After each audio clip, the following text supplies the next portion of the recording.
In the quaint town of Westfield, where everyone knew everyone, lived ELeanor, quiet and reserved. She spent most of her days tending to her garden. She had lived in her old Victorian house for decades, the place holding as many memories as secrets. ELeanor always dismissed the eerie tales surrounding her home, attributing them to overactive imaginations. One crisp autumn evening, ELeanor decided to turn in early. As she settled in a bed with her favorite book, a soft knock echoed through the empty halls of her house. She thought it must be the wind, but the knocking grew insistent and rhythmic. Reluctantly, ELeanor rose to investigate.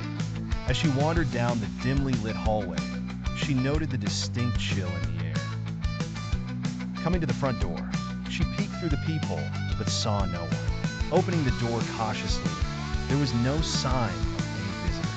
Confused, she returned to bed, dismissing it as a figment of her imagination.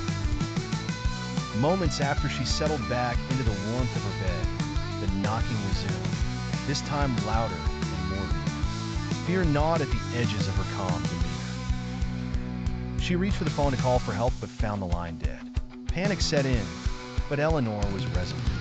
She cautiously ventured into her study to fetch a flashlight, hoping to find the cause of the disturbance.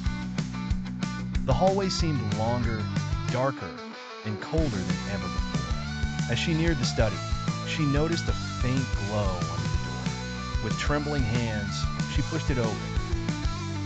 An old oil lamp, dusty and unused for years, flickered on her desk. As she approached it, the room filled with an overwhelming sense of dread. Suddenly, the door slammed shut behind her.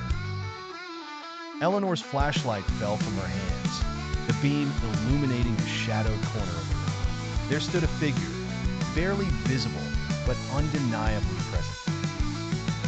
Frozen in fear, ELeanor heard a voice, raspy and distant, calling her name. The figure advanced slowly, its presence sending shivers down her spine. In a moment of sheer terror, ELeanor screamed, and the figure vanished, leaving behind an echoing silence.